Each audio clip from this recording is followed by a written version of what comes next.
Hello everybody and welcome to another video. Lately I have been reminded or had quite a few words come through about purpose, about reaching a destination. Obviously we all go through journeys at times, we all go through seasons of challenges and difficulties, and my life, I went from being an able-bodied serviceman, serving the country, helping people around the world. I thought that was my purpose. I thought that is me for the rest of my career, and that was cut short abruptly and lost both my legs and that kind of stuff. And then suddenly the purpose or the path that I had intended for my life no longer was possible, and I had to completely find something new. I had to kind of completely reinvent myself, rediscover purpose. But on top of that, I then had to deal with the injuries and obviously recovery, and now living with a disability. And I said, okay, well, that's kind of closed quite a few doors to what could have been possible. And it's not the first time. That was, obviously going through divorce and mental health issues as well. The journeys were very similar, although not as physical, but they still had the mental and spiritual kind of struggles of going through a process. And it's in those difficult moments when it's easy to try and look at the situation at that point in time and think that that is what it's going to be like for the rest of your life. That is what the end is. The end is going to be disastrous. An example for this is, when I was lying in hospital, I was injured. And at that point in time, I was thinking, right, well, how am I going to exist?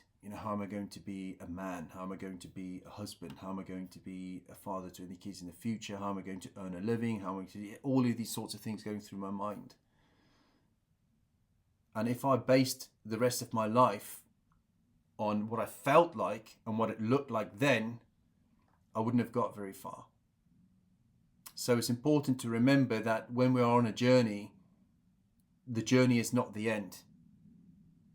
And especially if we walk with the Lord, that his promises are always that things will work out for the good to those who love him according to his purpose. And as we remind ourselves of these promises, we can actually fight these negative thoughts. God is quite responsible. He wouldn't just take people from point A to point B without preparing them first, because that's setting you up for failure. So he will not do that. So it's remembering that, and I had to tell myself this, and this is what I had to be reminded recently, is that actually everything that's going on, all the struggles, all the issues, all these challenges, that's actually to prepare me for what's to come, to be in a position where I'll be able to handle whatever it is that he has in store. And it's remembering to walk it day by day and not to start to think too far into the future. Because when I started thinking too far into the future, that's when I became even more dismayed, because then I'm like, okay, well, things could be that way, this could happen, that could happen, this could happen, and then suddenly my mind just runs away with all these hypothetical situations that isn't even the reality and might never even be the reality. And actually, a lot of things that I did think during my recovery and everything else never even came to pass. So I was actually stressing about stuff that I didn't need to stress about.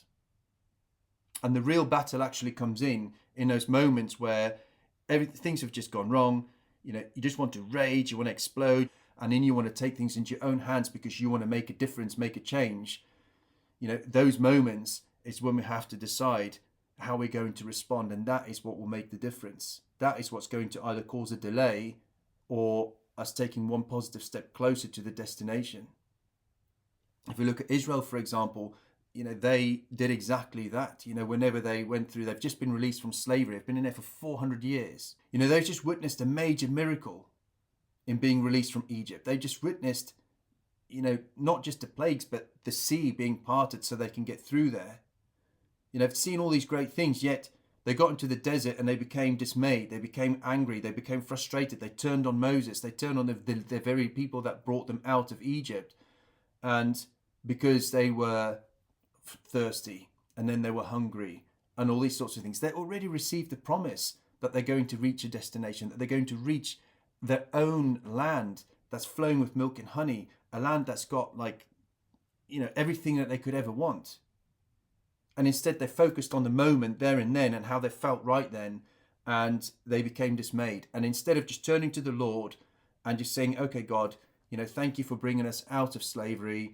Thank you that you are taking us to our new destination, and we're only in this position because you are doing something in our lives. Instead of doing that, they focused on the negatives, and therefore, they ended up delaying their own journey. What would have taken 11 days ended up taking 40 years because they just could not shift that mindset. They just could not grasp the fact that in those difficult moments, they just needed to turn to God and just trusted Him in those situations, and not just try and do things in their own strength. And that generation actually never saw the promised land because it took that long that it was the next generation that stepped into the promised land. So the real battle then is when we're in these moments is to go, okay, this is how I feel, this is what I want to do, but I'm not going to do that because it's wrong and it's going to make things worse. Instead, I'm going to just pray about it. I'm going to try and remove myself from the situation and say, okay, God, this would not be happening unless you intended for this to happen. And this is only happening because you're preparing me. You are teaching me something.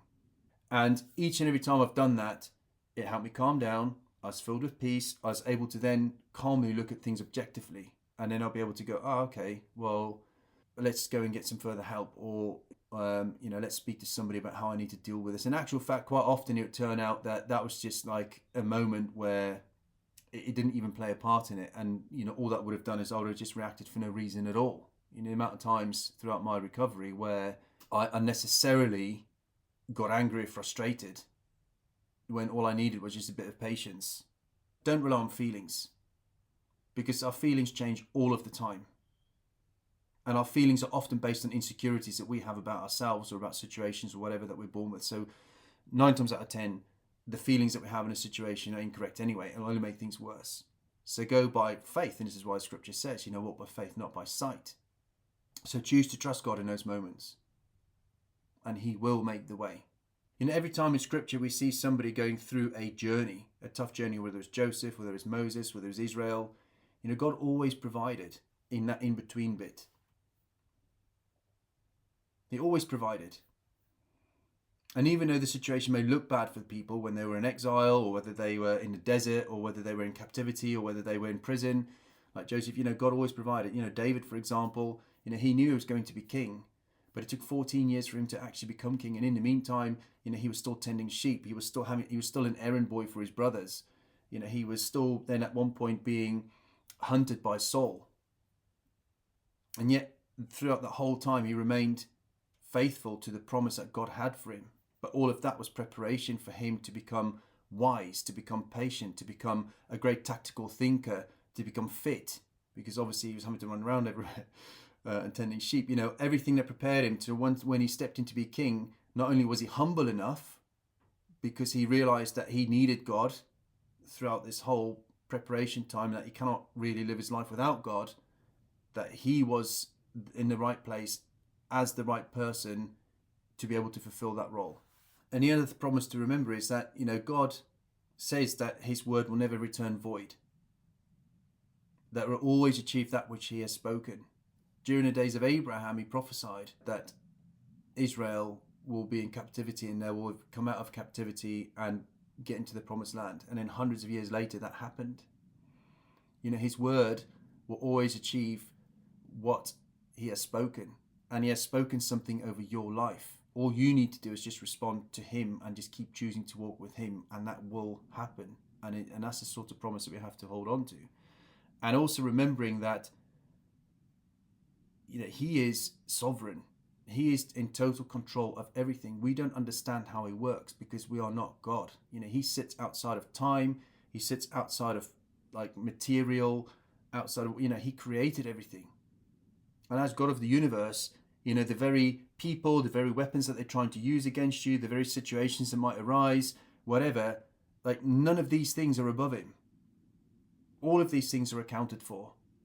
And He'll only allow that which is going to serve a purpose in your life in order to prepare you. Anything else will not happen.